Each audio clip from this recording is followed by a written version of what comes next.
Sevilla, director de opinión y de investigaciones especiales de Regeneración MX y miembro, orgullosamente miembro de esta familia sin censura. Ricardo, pues que le quiten el celular a Felipe Calderón cuando anda en el agua, ¿eh? Así es, querido Vicente Público, que le quiten la botella a este borracho intemperante, porque dice puras sandeces todo el tiempo, en todo momento, y esto que está, pues no es ni un argumento, esto que está publicando es una sandez absoluta, y además eso es un lugar común. No somos solamente indígenas, no somos españoles, nunca hemos sido españoles, confunden España, las Españas con Castilla. Aquí vino un contingente de Castilla donde venían toda suerte de personas, venían africanos, venían berberes, venían franceses, venían italianos, venían gente de todo tipo. Entonces se necesita hacer una memoria histórica porque ya hace más de un siglo que hay relaciones entre México y Cuba, ¿sí? Hay que hacer memoria que estos cuates no hacen público memorioso, porque se están oponiendo a la visita del presidente cubano porque son chambones, porque son estúpidos. Hace ya más de un siglo que México y Cuba han establecido relaciones diplomáticas. Recordemos que el 20 de mayo de 1903 ambos países abrieron una puerta a las relaciones bilaterales y desde entonces esa relación se ha mantenido de manera ininterrumpida. No tienen idea de las fechas, la prensa corporativa los ayuda, y en 1955, mediante una amnistía general decretada por el Congreso de Cuba, salió de la cárcel a quien llamaron preso político, él sí, un preso político, que fue Fidel Castro, quien junto con algunos otros de sus compatriotas se exilió aquí en México. Estuvo en Tuxpan y en el Yate Granma con Castro y sus adeptos, lograron derrocar el régimen hasta entonces en el poder de Fulgencio Batista, que era un títere de Estados Unidos. Y México, escúchenlo bien, fue el único país en toda América que no rompió relaciones con Cuba tras el triunfo de esa victoria castrista, esa victoria revolucionaria. Dicho en otras palabras, las relaciones bilaterales siempre han estado ahí de una forma muy respetuosa, son relaciones tácitas donde ambas naciones se han comprometido a no intervenir en los asuntos del uno del otro. Dicho en otras palabras, México no ha formulado ni ha apoyado ninguna iniciativa destinada a aislar o a perjudicar a la isla. Y recíprocamente, Cuba no ha apoyado ninguna disidencia contra el gobierno mexicano, y esto es lo que les duele. Infelizmente, la prensa corporativa tergiversa los hechos históricos a conveniencia siempre de sus intereses.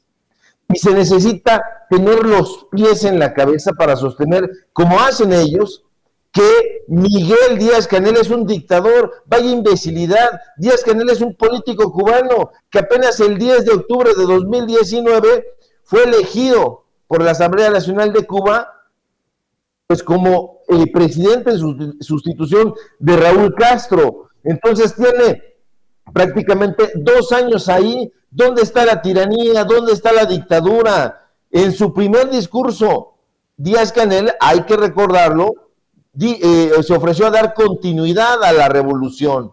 ¿Y qué significaba eso? Bueno, lo dijo muy vehementemente, que la política exterior cubana se mantendría inalterable frente a los condicionamientos de Estados Unidos.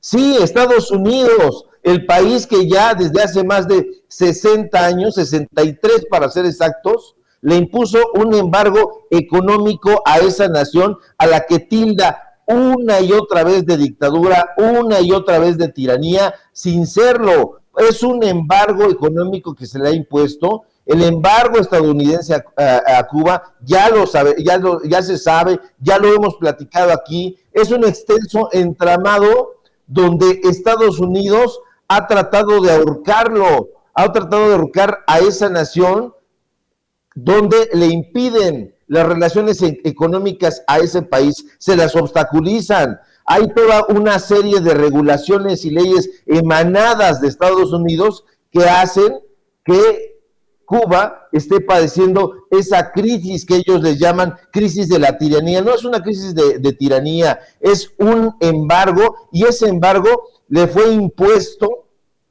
desde Fulgencio Batista, que era su títere, porque les vendía armas. Entonces, ese es el gran problema con ellos, que no conocen la historia, que tratan de tergiversarla, que llaman de dictadura a una serie de procesos revolucionarios que están y estuvieron destinados a buscar la libertad del pueblo cubano. Entonces, de lo que no habla la prensa corporativa, ¿qué es la prensa corporativa? La prensa corporativa nacional, Milenio, El Financiero, El Universal, todos estos, pero también la prensa corporativa internacional, El País, por ejemplo, El País y todos estos diarios no hablan de que se les impuso un embargo, pero que ese embargo inicialmente excluía los alimentos y las medicinas, pero desde 1962 también los abarcó, endurecieron las restricciones, y llegó a ser hasta el 73% de las exportaciones que se hacían a Estados Unidos, y el 70% de las importaciones procedían de ese territorio. Entonces, imaginen nada más, esto es lo que ellos llaman tiranía, no para nada, no lo es. Y el hecho de que el presidente López Obrador haya invitado a el presidente Díaz-Canel a que dé unas palabras el día de mañana, pues a mí me parece normal, me parece habitual. ¿Por qué? No entiendo por qué dicen que genera una gran polémica. Esto ya lo han hecho otros países, lo han hecho otros mandatarios, y como dijo López Obrador ayer, no podemos invitar a unos y a otros no. México no tiene una relación de enemistad con los pueblos como ellos quisieran, como lo hizo en su momento Vicente Fox con aquella estupidez de comes y te vas con Castro, porque no quería que se encontrara con Bush. Esto es lo que hicieron los panistas, esto es el asunto habitual. ¿Por qué no va a venir este mandatario, como muchos otros, si la independencia de México no es solamente un festejo nacional, sino es un festejo continental? Es la consecuencia de un proceso político y social que fue resuelto con las armas, porque no quedó de otra, ¿sí? Porque los ibéricos querían dominar aquí, querían continuar, estaban aquí metidos en todos los puestos de poder político, de poder cultural, casi como en el PRI, suena muy parecido. Pero bueno, en ese momento se puso fin al dominio de Castilla en la mayor parte de los territorios de la llamada Nueva España. Entonces, eso es lo que les duele, esa derrota. Yo lo veo muy bien que se venga a festejar todo este periodo de victorias que iniciaron en 1910 y que concluyeron en 1821, precisamente con la entrada victoriosa del ejército trigarante. A mí me parece fantástico que venga el presidente de Cuba, que venga el presidente que sea, y que dé opiniones, que dé un discurso de unión, porque eso es lo que no quieren ellos. Ellos quieren esa máxima de Maquiavelo: divide y vencerás, el fin justifica los medios, y todas estas atrocidades.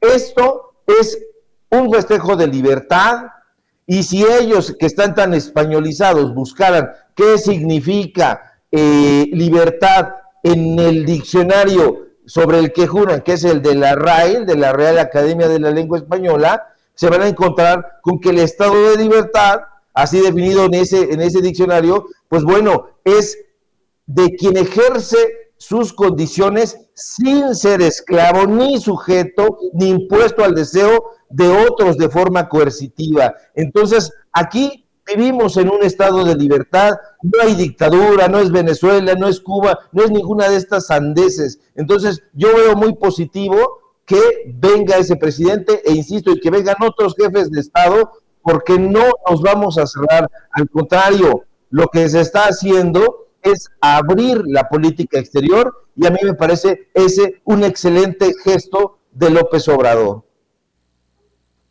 ¿Cómo les duele